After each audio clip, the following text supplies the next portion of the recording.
Assalamualaikum warahmatullahi wabarakatuh. Cara konsisten dalam hal apapun.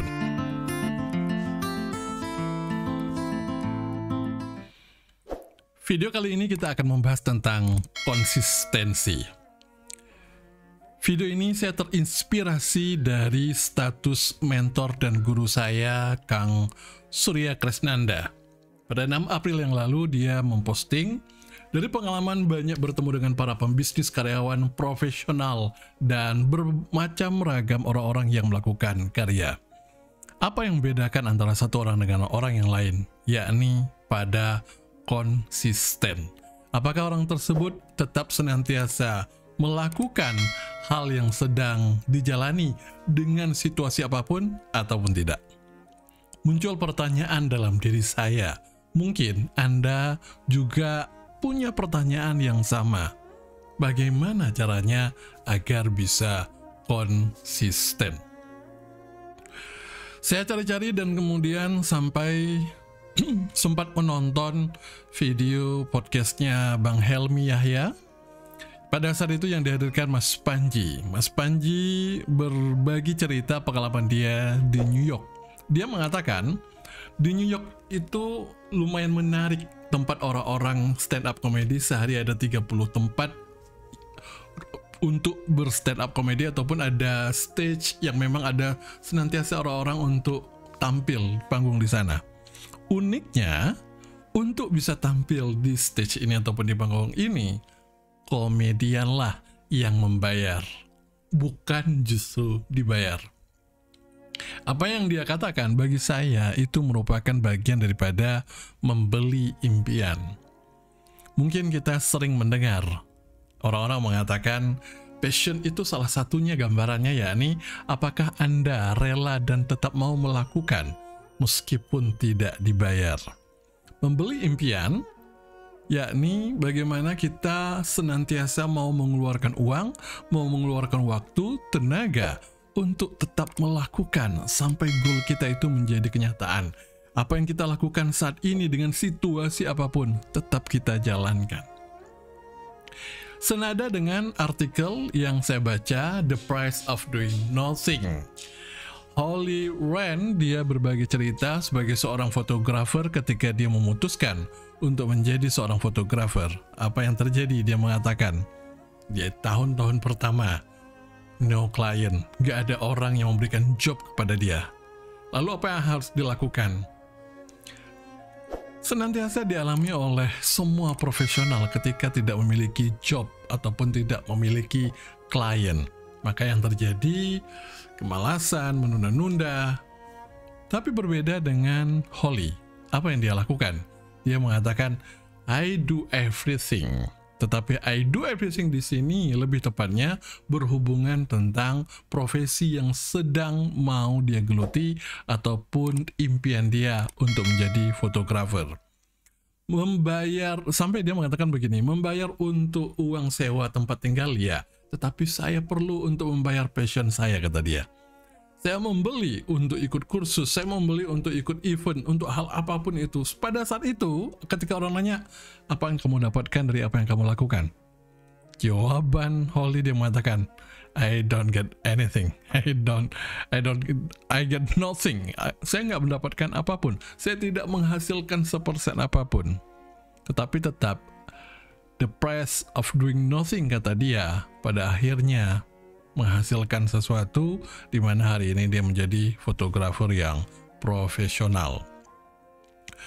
Dalam buku Atomic Habit diceritakan ada salah seorang mewawancarai atlet terbaik, atlet angkat berat, angkat besi. Pada saat itu ditanyakan, menurut Anda apa yang bedakan antara satu atlet yang profesional yang the best dengan atlet yang lainnya?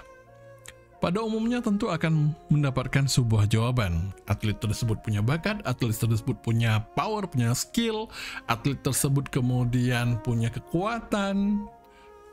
Itu semua dimiliki oleh orang-orang yang dia menjadi yang terbaik.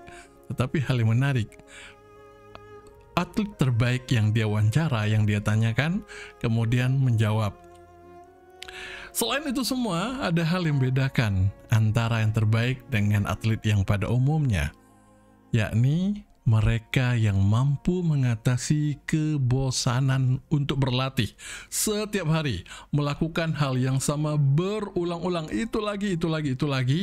Itulah yang akan mengalahkan semua hal yang tadi, sehingga menjadikan dia itu menjadi atlet yang terbaik. Prolog ini bagi saya membawa gambaran, inilah cara-cara yang buat kita menjadi untuk konsisten. Kalau kita breakdown, maka dari Mas Panji, dari Holly, dan kemudian juga atlet tadi, maka kalau kita mau breakdown skill ataupun langkah yang dilakukan di sana, kita bisa menemukan 3 hal. Dan ini pun saya jalani dan saya lakukan, sehingga itu mewujudkan hasil dalam konteks kehidupan saya sebagai trainer profesional, trainer public speaking. Dan juga kemudian ketika saya melakukan hal yang lain, apa yang menyebabkan saya menjadi tidak konsisten, dan kenapa saya sebagai trainer public speaking kemudian untuk melatih skill saya, senantiasa saya mau dan rela untuk konsisten melakukannya. Ketika saya telaah 3 hal ini yang mungkin, dan saya yakin ketika Anda melakukan hal yang sama, insya Allah Anda akan menjadi konsisten. Yang pertama, pastikan apa yang sedang Anda geluti dan Anda jalani ini, ataupun impian atau karir, termasuk mungkin skill atau pekerjaan, apapun itu, pastikanlah menjadi meaningful bagi Anda. Meaningful di sini Anda menjadi merasa bernilai, diri Anda merasa menganggap bahwasannya this is my life. Ketika Anda melakukan aktivitas terhadap yang dibutuhkan konsistensi itu tadi, selama proses melakukannya, Anda betul-betul dan merasakan bahwasannya I live a life. Saya menjalani kehidupan saya merasa hidup. Itu meaningful yang saya maksud. Bernilai dan bermakna bagi Anda. Lalu yang kedua, skillful dan ada toolsnya. Artinya, untuk melakukan kegiatan-kegiatan ini bukan saja butuh skill, tapi juga butuh tools. Sebagaimana yang diceritakan oleh Holly, dia mempelajari sebagai fotografer, apa yang dia lakukan? Dia belajar Photoshop, dia belajar kemudian teknik pencahayaan, kursus, dan butuh kamera untuk melatih skill dia sebagai seorang fotografer. Sama, pada saat ini Anda menjadi seorang desainer, Anda menjadi seorang copywriter, Anda menjadi seorang ahli untuk orang mengukur validasi apakah logam ini ada kertakan ataupun tidak. Kalau Anda menjadi profesi di bidang ini, maka pastikanlah Anda punya skill dan punya tools dalam rangka meningkatkannya. Sebagai trainer public speaking, yang saya lakukan dulu apa kemudian menjadikan toolsnya. Toolsnya termasuk bagi saya pada saat itu komunitas. Itu menjadi tools, sesuatu yang mensupport untuk diri saya menjadi seorang trainer. Saya gabung dengan Trainers Club Indonesia, saya gabung dengan grup-grup Facebook, grup-grup WhatsApp, yang dimana di sana para senior-senior, sehingga saya bisa berdiskusi, saya bisa belajar dengan mereka. Ini yang dimaksud dengan tools. Skill, yakni pada saat kita belajar, maka kita tahu cara melakukannya. Itu pun menumbuhkan kita rasa semangat untuk melakukan lagi, mengasah lagi kemampuan kita. Pada saat ada sesuatu yang menghambat karena kita tidak tahu caranya, itulah yang kadang-kadang menyebabkan malas, susah. Tetapi ketika Anda skillful dan ada tools yang mendukung, maka insya Allah ini akan membuat Anda menjadi lebih konsisten. Yang ketiga, yang terakhir, impactful. Apa yang dimaksud dengan impactful?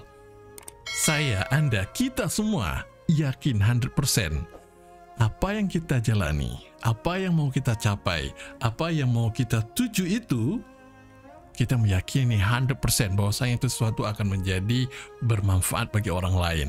Juga tentu ketika itu menjadi suatu nilai tambah bagi orang lain, maka juga akan menjadi nilai tambah, akan menjadi berimpact pada diri kita.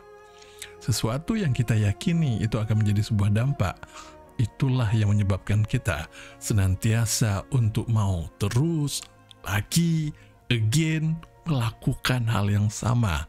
Meskipun itu kadang-kadang kok ini lagi. Karena itulah yang membedakan antara seorang pemenang dengan seorang pecundang. Oleh karena itu rekan-rekan sekalian, jika Anda selama ini bertanya, bagaimana caranya agar saya konsisten? Maka pastikan melakukan 3 hal ini.